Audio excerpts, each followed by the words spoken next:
Nakakaba pa rin dito sa harap. Bago po tayo magsimula, samahan niyo po ako sa pananalangin.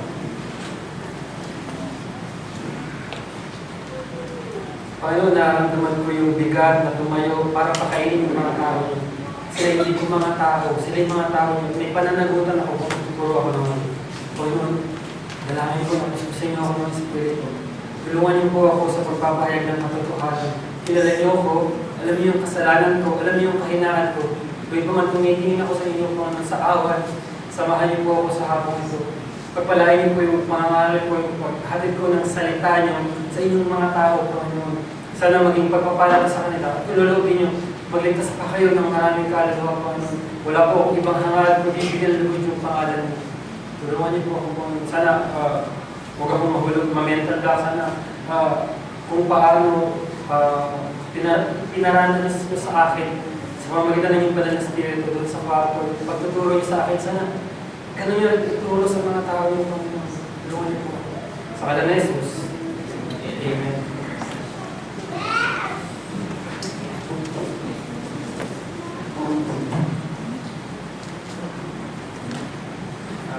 Isa daw po sa maganda o sa mabuting katangian nating mga Pilipino ay yung pagiging hospitable. Kapag meron dumadating na bisita sa bahay, lalo na kung biglaan, asahan mo na aligagang-aligaga ang mama at ang papa. Nilalabas nila yung mga bagong plato, bagong kutsara, mga bagong punda, kumot, kunan. Kinatasin kami na yung best nila para sa bisita. Nag-effort talaga sila. Yung iba pa nga daw nangungutang pa sa kapitbahay para ipakain mo sa bisita ng masarap na pagkain. Siguro kung yung araw-araw, pang-araw-araw, ulam nila, sardinas, siguro ligo, mega oyang style. Pero pag may bisita, nagpapapilit ng tuna, century tuna, Himalayan tuna, parang mga ganun. Naghahanda tayo ng masarap na pagkain. Pag may dumating na bisita, kung gawin Pilipino, sigurado ko, hindi bago sa'yo yung sinasabi ko eh.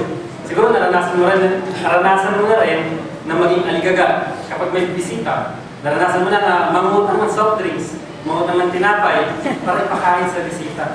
Yung point ko lang po doon, binibigay natin yung best natin para sa mga bisita. Binibigyan natin yung pinakamataas na uri ng pag-accommodate para accommodate natin sila. Ipakita sa kanila na nag-effort tayo at meron tayong concern sa kanila.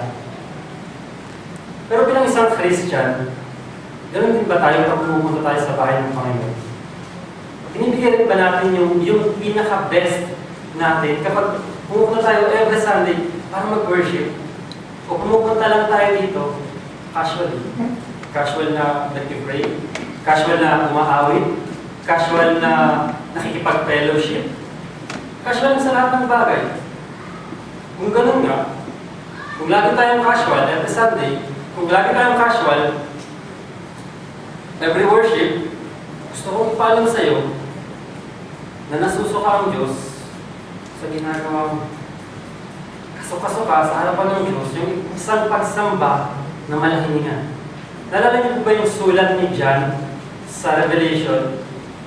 Kung paano yung church sa Laodicea, hindi sila mainit, hindi na naman sila malamig, nasa gitna lang sila. Malahiningan lang sila. Alam niyo sinabi ng Panginoon? Babasahin ko na lang po. Hanggang nyo na lang po. Revelation chapter 3, verse 15. Alam ko ang iyong mga gawa. Ikaw ay hindi malamig o mainit man. Ibig ko sanang ikaw ay malamig o mainit. Verse 16. Kaya dahil ikaw ay malahininga at hindi mainit o malamig man, ay isusuka kita sa aking bibig. Ibig sabihin, nakakasuka sa harapan ng Panginoon yung isang malahininga na pagsamba. Yung isang walang init na pagsamba. Ngayong hapon, kung pumunta tayo sa church para mag-worship casually, kung pumunta tayo sa church para tulugan na yung preaching, sinasabi ng Diyos, hindi ko sinasabi to, sana hindi ka na lang pumunta. Sana meron nagsara ng pinto para hindi ka na nakapasok at nakaupo sa loob. At ayun, salita ng Diyos. Kasi at the end of the day, hindi naman mahalaga kung na-entertain ka sa preaching.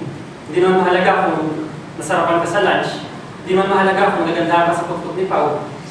Kasi sa uli, ang mahalaga pa rin, ay kung sasabihin ng Diyos sa atin, tama yung pagsamba nila sa SGCC at nalulugod ako sa kanila. O sa kabilang banda, sasabihin ba ng Diyos, nasusuka ako sa pagsamba nila sa SGCC. Yun yung mahalaga. Yun yung dapat natin pahalagahan at hindi yung nararamdaman natin at yung mararamdaman natin.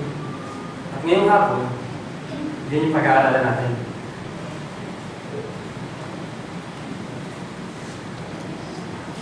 Yung mensahe ko na gusto kong ihatid sa inyo ngayong hapon ay ito. God demands our best. Dalawang point lang po yung gusto kong ihatid. Yung una po, worshiping God irreverently. Worshiping God irreverently.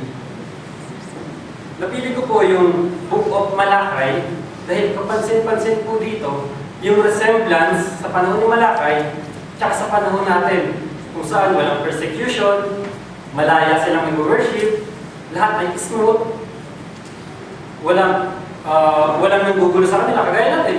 Hindi naman nagsasalita ako dito, wala namang nambabato sa labas eh. Hindi naman tayong pinagbabawalan ng gobyerno, parang malaya lang. Pwede tayong magsama sa Panginoon. Ganun din sa panahon nila. Ang problema, inaabos natin yung kalayaan. Inaabos natin yung kalayaan.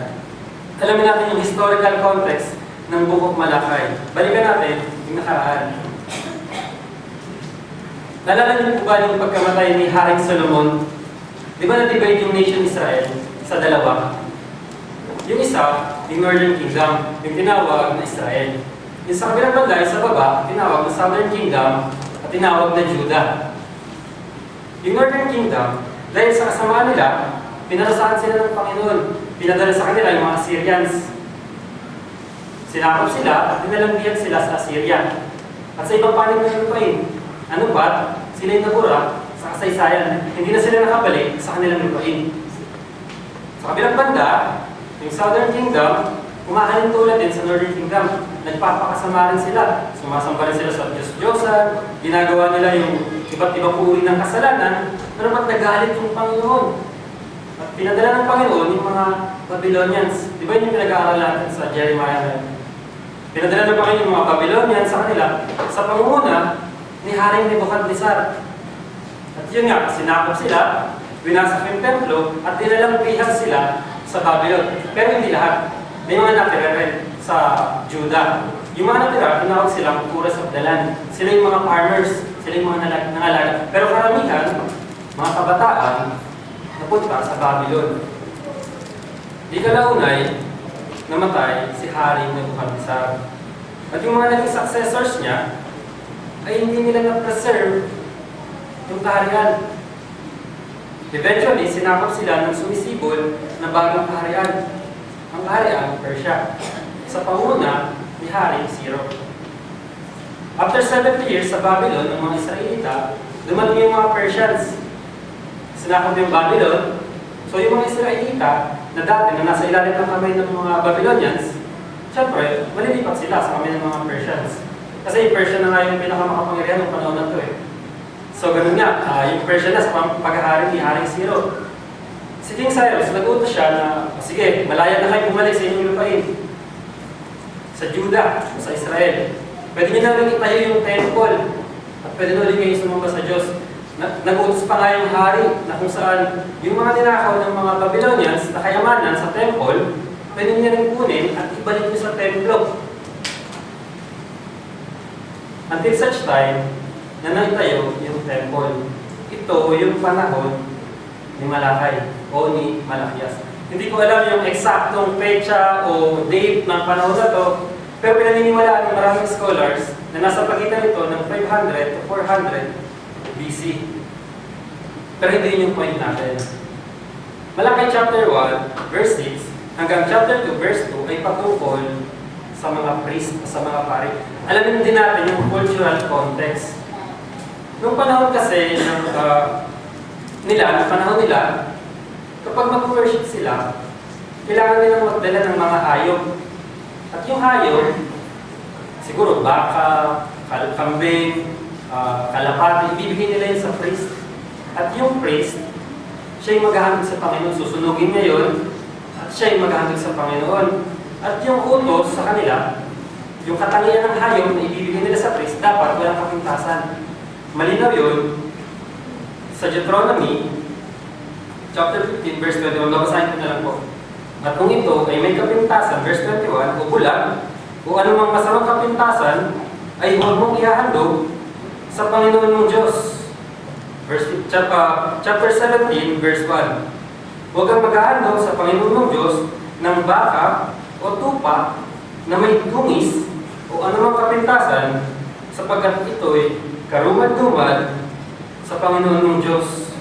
So, ang requirements, kapag magbibigay ka ng hayop sa priest, dapat hindi siya bulag. Dapat hindi siya pilay. Dapat walang sipon. Dapat hindi siya... dapat hindi putol yung paa. Dapat malinis. Malusog yung hayop. Pero yung ginagawa kasi nila sa panahon ni Malakay ay ganito. Chapter 1 ng Malakay, verse 7, pakinggan nyo na lamang po. Verse 7 to 8 and 13. Kayo'y naghahandog ng maruming pagkain sa aking labanan, inyong sinasabi, paano ka namin nilapastangan? Sa inyong sinasabi, ang kapag ng Panginoon ay hamang. Verse 8, kapag kayo'y naghahandog ng mga bulag na hayop bilang alay, di ba masama iyon? At kapag kayo'y naghahandog ng pilay at may sakit, hindi ba masama iyon? Subukan mong ihandog iyon sa iyong gobernador. Masisiyahan kaya siya sa iyo? O papakitaan ka kaya niya ng kabutihan?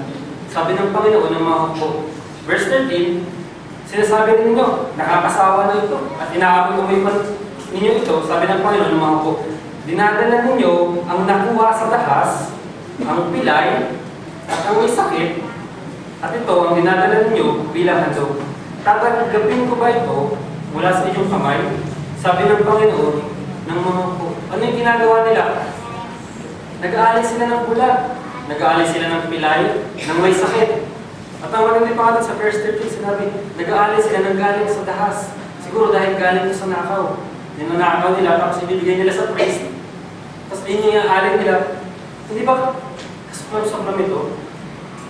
Kung ibibigay ito sa gobernador, ano kaya magiging tugon niya? Magiging tugon niya. Di ba magagalit siya? Siguro, kahit sa kaibigan mo na lang eh. Pag ibigay mo yung bulag, o kaya may isip mo na hayop, o kaya may lagnat, masisiyahan kaya yung kaibigan mo. Magagalit din siya. At ito ay kasuklam-suklam, lalo na sa harap ng Panginoon. Tsaka malamang sa malamang, hindi naman lahat ng alaga nilang hayop ng panahon nila. Bulag eh. Hindi naman siguro lahat ng alaga nilang hayop, pilay, o kaya may sakit. Sigurado meron silang mga alagang hayop na expert quality. Meron silang mga alagang hayop na good quality. Ang problema, tinatabi nila yung mga good quality na hayop, mga walang sakit, mga malulusog, at yun yung kinukonsumo nila para sa kanilang sarili. Yun yung kinakain nila. Pero kapag reject, kapag hindi mapapakinabangan, kapag may sakit o depression hayop, yun yung iaalay nila. Di ba sa verse 14, ngunit sumpain ang mandaraya na mayroon sa kanyang kawan na isang lalaki at ipinangako ito, gayon may naghahain ng hayop na may kapintasan sa Panginoon. Yun yung ginagawa nila. Itinatabi nila yung mga malulusog. Siguro, gagamitin sa libo, gagamitin sa birthday party, gagamitin sa anniversary. Kaya tinatabi nila. Pero kapag merong reject, pilay, ay sa Panginoon to. Kasi di mapakinabangan to eh. Di mabibenta to eh. Birthday po pa naman ang anak ko. Kaya, alam mo naman, ano sabi ng Panginoon sa verse 8b? Verse 8b, subukan mo ihandog iyon sa iyong gobernador. Masisiyahan kaya siya sa iyo? O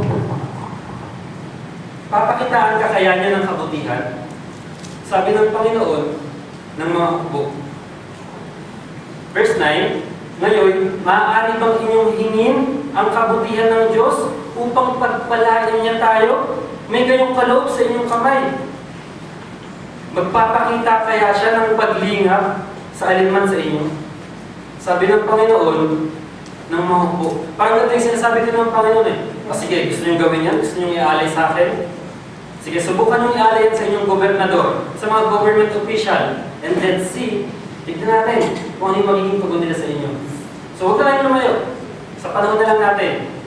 Alam naman natin, di ba, na panalo na si Duterte, si Mayor Duterte. Hindi ko na siya pinopromote dito. Pero alam naman natin kasi, di ba, mataas na yung mga boto sa kanya. Siya na yung susunod na presidente ng Pilipinas. Halimbawa lang naman, halimbawa lang. Halimbawa, malapit na yung birthday ni Mayor Duterte o ni President Duterte. Tapos, halimbawa rin, tatawagan ko siya. President Duterte, alam mo, masaya ako dahil malapit ka na mag-birthday eh. Pero kasi ako ditong alagang manok. Gusto ko sana ibigay sa birthday party mo eh. Kaso nga lang, bulag siya, may sipon, may lagnat, matagal sa paa. Tapos parang mahina na rin. Gusto ko sana ibigay sa'yo sa birthday party mo. Ay, door-to-door ako nung dadala. Ano kaya yung sasabihin ng presidente? Ano kaya yung igaganti niya sa akin? Masisiyahan kaya siya sa ibibigay ko? Gagantihan niya kaya ako ng kabutihan? Siguradong hindi. Magagalit siya. At sigurado, mangangalib yung buhay ko. Malalagay ako.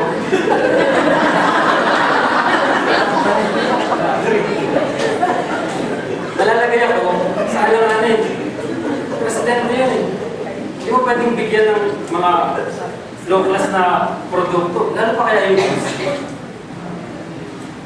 At maraming beses, sa pagdalo natin sa church, inaalaya natin yung Panginoon ng mga kasuklam-suklam na alay. Hindi na tayo nagdadala ng kalapate, ng baka, ng tupa dito sa loob ng church para ialay. Kasi sapat na yung ginawa ng Jesus, di ba? Para ialay yung sarili niya at bayaran yung kasalanan natin, di ba?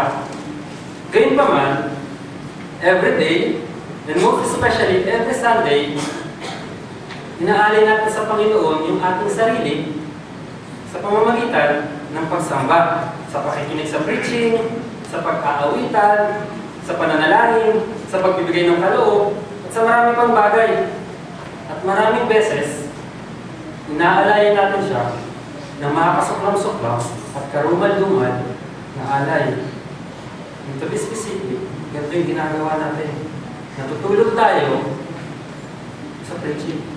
Hindi ba kasuklam-suklam ito sa harapan ng Panginoon? Umaawit tayo mula sa puso at hindi sa puso. And most of the time, tinutulugan natin kapag may nagpe-pray ng mahaba. At marami pang ibang bagay. Pero kapag sa school, kapag sa trabaho, kapag sa bahay, binibigyan natin yung best natin. Binibigyan natin yung best natin kahit mapuya tayo sa pagre-review. Para lang may ipasa yung isa, para makakuha ng mataas. Pinagpupuyatan natin yan kahit malaki yung eyebag mo. Basta mapasa yung isa. Binibigyan natin yung best natin sa trabaho para makuha yung promotion, pati yung salary increase. Binibigyan natin yung best natin sa gawaing bahay, sa pag-aalaga ng ating mga anak. Todo effort tayo dyan. Binibigyan natin yung best natin sa ating mga business. Marami pang iba. From Monday to Saturday, ganun yung ginagawa natin. Todo effort tayo, binibigyan natin yung best natin. Pero pag dumadating yung Sunday, very casual tayo. Casual tayo sa worship, casual tayo sa gawain sa loob ng church, casual tayo sa loob ng sa mga ginagawa natin dito, every Sunday. So, bakit ganun? Bakit ganun? And after the service, mag-expect tayo ng blessing sa Panginoon. Gusto natin i-bless niya tayo the rest of the week. Di ba yung gusto natin? Puro blessing, blessing, blessing. Bakit hindi natin basahin ulit? Yung Malachi chapter 1, verse 7 to 9. Kapag kayo verse 8, kapag kayo naghahandog ng mga bulag na hayop bilang alay, di ba masama iyon? At kapag kayo naghahandog ng pilay at may sakit, hindi ba masama iyon? Subukan mong ihandog iyon sa iyong gobernador. Masisiyahan kaya siya sa iyo? O papakitaan ka kaya niya ng kabutihan? Sabi ng Panginoon ng mga verse 9, ngayon, maaari bang inyong hingin ang kabutihan ng Diyos upang pagpalain niya tayo? May gayong kaloob sa inyong kamay. Magpapakita kaya siya ng paglingap sa inyo? Sabi ng Panginoon ng mga hukbo. So kung ganito pala yung gawain natin, every Sunday, dinabaliwala natin yung worship, casual lang tayong pupunta, Zimbabwe, Zimbabwe, Zimbabwe, Zimbabwe. Tapos mag-expect tayo ng blessing, ganito yung gawain natin. Don't expect na i-bless tayo ng Panginoon. Kung ganito yung gawain natin. Dagdag pa ng Panginoon sa verse 10. Mayroon sana sa inyo magsara ng mga pinto upang hindi kayo makapagpaningas ng apoy sa aking dambana ng walang kabuluhan. Hindi ko kayo pinalulugdan, sabi ng Panginoon ng mga hukbo, at hindi ako tatanggap ng handog mula sa inyong kamay. Yung sinasabi ko kanina na hindi galing sa akin hindi galing sa Panginoon. Salita ng Panginoon. Sana hindi ka na pumunta sa church kung yun yung gagawin mo lang. Kung babaliwalain mo yung worship. Sana may nagsara na lang ng pinto para hindi ka nakapasok. Para hindi ka nag-worship. Malinaw yun sa verse 10. Na hindi na siya tatanggap ng alay mula sa iyong kamay. Kung ganyan lang din naman. And I have to admit it myself. Guilty ako sa bagay nito. Hindi naman natin kailangan ng tago Kailangan natin sabihin, guilty ako. Kayo rin ba guilty? Kung guilty kayo, dito nyo makikita yung kagandahan ng Ebanghelyo. May pag-asa. There is a hope. There is a hope that lifts my weary head. A consolation strong against despair, that when the world has plunged me in its deepest pit, I find the Savior there. I find the Savior there. Nagpapatawad yung Diyos, alang-alang kay Jesus. Nagpapatawad yung Diyos, alang-alang kay Jesus. Kung ikaw ay Christian na malahininga o casual worshiper, nagpapatawad yung Diyos.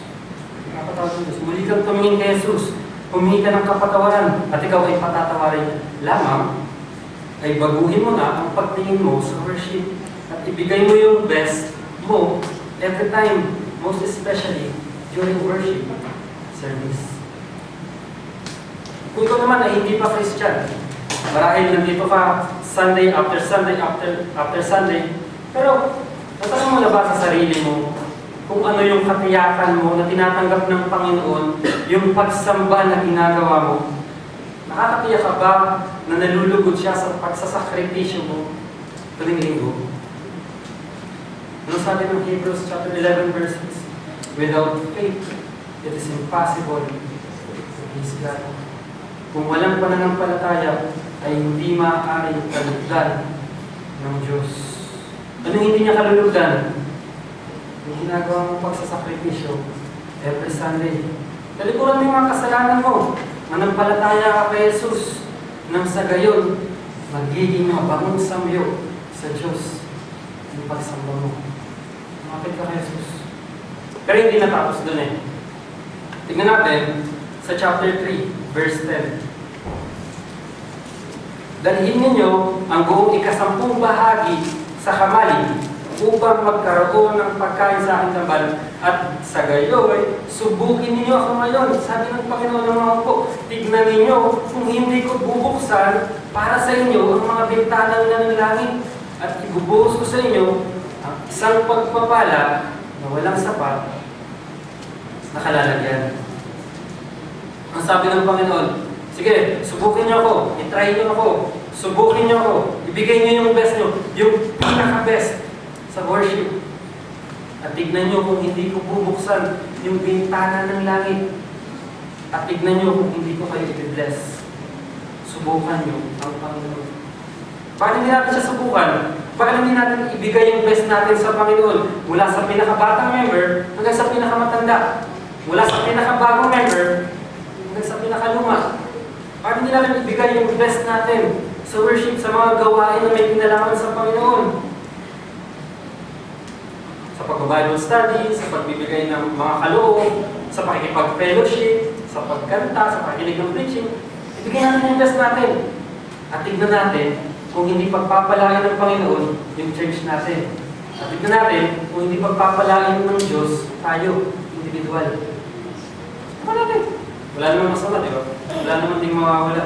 Bigyan natin yung best natin every Sunday. Maga tayong pumunta. Pakita natin sa iba na gusto kong maglingkod sa Panginoon. Maaga-maaga. Ikalawa kong point ay ito. Remembering the glory of God. Isa po sa nakikita kong dahilan kung bakit nawawalan tayo ng paggalang sa worship ay dahil nakakalimutan na natin yung kadakilaan ng Diyos. Hindi ito yung Diyos na pinaniniwalaan ng karamihan sa labas kasi meron siyang sariling katangian sa Bible. Ito kasi yung paniniwala ng karamihan sa labas at ng tao na hindi nagbabasa ng Bible Ito yung pagtingin niya sa Diyos Parang ganito. May isang tao nagsasabi, ay, kilala ko si Michael Hines. Mukha siyang British. Pero hindi ako mga British. Sa kabila naman, may isang tao nagsasabi, ay, mas kilala ko si Michael Hines. Mas mukha siyang Chinese. Pero hindi ako mukhang Chinese. At may isang tao na lalapit sa kanila. Anong sasabihin? Pinaniniwalaan niyo ba yan ang buong puso niyo? Kung pinaniniwalaan niyo ang buong puso niyo, yun nga si Michael Hines. Mukha siyang British, mukha siyang Chinese. Di ba yan yung paniniwala ng karamihan sa Diyos? Buti sana ako mukhang Bombay Malapit pa Pilipino ako at hindi ako British. Pilipino ako at hindi ako Chinese. Di ba ganyan yung pananaw ng karamihan? Basta pinaniniwalaan mo ng buong puso mo, pasok yan. Siguro ganyan ang Diyos, siguro ganito ang Diyos. Ano yung explanation nila? Basta pinaniniwalaan mo yan ng iyong buong puso, yan nga ang Diyos. Ito ay isa napakalaki na pagkakabal. Merong sariling katangian ng Diyos at ito ay nakatala sa Biblia. At marahil ang dahilan ng kawalan natin ng paggalang sa Diyos ay dahil hindi tayo nagbabasa ng Bible. Dakila yung Diyos. Malaki chapter 1 verse 11. Sapagkat mula sa sikat ng araw hanggang sa nilulubugan na iyon, dakila ang aking pangalan sa mga bansa at sa bawat dako ay paghahalugan ng kamanyang aking pangalan at ng dalisay na handog sapagkat ang aking pangalan ay dakila sa gitna ng mga bansa. Sabi ng Panginoon ng mga upo. Siya isang dakilang Diyos. Isang Diyos na nasa lahat ng dako. Isang Diyos na nakakaalam ng lahat ng bagay. Isang Diyos na makapangyarihan. Isang Diyos na naglikha sa lahat ng mga bagay. Siya'y nag-utos sa araw na sumikat. Siya'y nag-utos sa buwan para lumiwanag. Siya'y nag-utos sa mundo, sa dagat, at sa mga bundok kung saan sila mailalagay. Lahat ng yun, usang sumunod. Tapos mag-uutos siya sa tao, ganito yung tamang pagsamba, tapos hindi tayo susunod. Kung yung araw, yung buwan, yung mundo, yung dagat, at yung mga bundok ay sumunod, tapos susuway tayo, hindi ba mapanganib yung gagawin natin? Hindi ba mapanganib yung pagsuway sa utos ng Diyos? Kung lahat ng nilikha ay sumunod, tapos tayo susuway, ito ay mapanganib. Meron lumalaganap na katuruan ngayon Sinasabi nila na tanggapin mo si Jesus sa buhay mo, kumakatok siya ngayon, buksan mo yung pinto at papasukin mo siya. Famous yan pag pumunta ka sa Luneta, maraming ganyan Kumakatok si Jesus, papasukin mo siya, matagal ka niyang hinahabol, parang ganyan.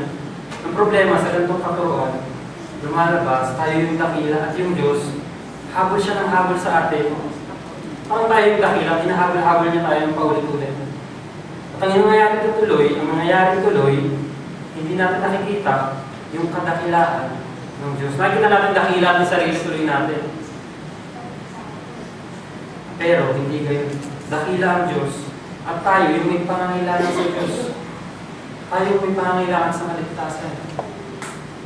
Katunayan nga, kahit hindi ka pumunta dito sa church, may mga tao sa ibang bansa na handang maglingkod sa Panginoon ng buong puso at matapat. May mga tao sa Saudi, sa Iraq, sa Egypt, sa Middle East, na handang maglingkod sa Panginoon ng may katapatan. 3 to 5 months ago, meron akong narinig na kwento sa Sermon Audio na patungkol sa 21 Christians na pinugutan ng ulo sa Libya. Sila pala yung mga galing sa Egypt. Nasa mid-20s itong 21 na Christian na ito na nagpunta sa Libya. Nagpunta sila sa Libya para maghanap ng trabaho. Para isustento sa kanilang pamilya. Kasi mahihirap lang kung ano yung mga Christian na ito Parang mga OFW din natin. nagpupunta sa ibang bansa para may sustento sa pamilya. So, ganun din sila. Nagpunta sila sa Libya. Sa kasabilang palad, matakot sila ng mga ISIS. Sa Libya, tinorture sila para i-deny yung faith nila kay Jesus. Pinahirapan sila, binugbog, pangkaraniwang torture para i-deny yung faith nila. Pero hindi nila sinuko. Pero hindi na broadcast sa usual media kasi hindi naman sila concerned sa faith ng mga taong to. Hindi na balita eh. Until such time na pinugutan ng ulo yung 21 Egyptian Christian na to sa beach, dinala sila doon. But what struck me was, habang pinugutan sila ng ulo, sila'y nag-aawitan kay Jesus. Habang pinugutan sila ng ulo, sila'y nag-aawitan kay Jesus. Nauunawaan nila yung kadakilaan ni Jesus. Ano pa, hanggang sa kamatayan, sila'y nag-aawitan. Tayo ba? Kilala ba natin si Jesus? Kilala ba natin siya ng lubusan? Kung kilala natin siya, hindi tayo magiging casual worshiper. Ibibigay natin yung best natin. Dahil hindi casual yung kaligtasan na tinanggap natin. Si Jesus, bagaman Diyos, hindi niya tinuring na isang bagay na dapat panghawakan yung pagiging Diyos. Pagkus namatay para sa atin. Binigay niya yung best niya sa atin. Tayo ba? Binibigay ba natin yung best natin sa ating tagapagligtas? Kung nakikilala natin ng buo si Jesus, nang lubusan sa Jesus, hindi tayo magiging casual worshiper. Hindi tayo paantok-antok sa preaching, hindi tayo makakatulog sa prayer. Ibigay natin yung best natin. Maaga tayong pupunta. Ibigay ko yung very best na kaya kong ibigay. Kasi alam ko, hindi casual yung kaligtasan. Tinanggap ko. Pero kung gano'n ay hindi pa Christian, bakit hindi? Bakit hindi ka pa Christian? Talikuran mo yung kasalanan mo. Lumapit ka kay Jesus, manampalataya ka sa ginawa niya sa krus. Dahil kung hindi ka Christian, bagaman nandito ka every Sunday, kahit maaga ka pang dumating kaysa sa mga members, the end of the day, hindi ka pasasalamatan ng Diyos sa ginagawa mong pagsasakripisyo. Gusto ko pa rin paalala sa iyo, mainit pa rin sa impyerno. Kamatayan pa rin para sa mga makasalanan at hatol pa rin para sa mga kaaway ng Diyos. Lapit ka kay Jesus, kahit hindi ka pa Christian. Talikuran mo yung kasalanan mo. Tumingin ka sa krus. Hindi ka i-religion. Jesus. Hindi ka i-religion. Jesus. Magandang hapon po. Sana, pagbulit-bulayan natin kung paano natin ibigay sa Diyos yung pinaka-best.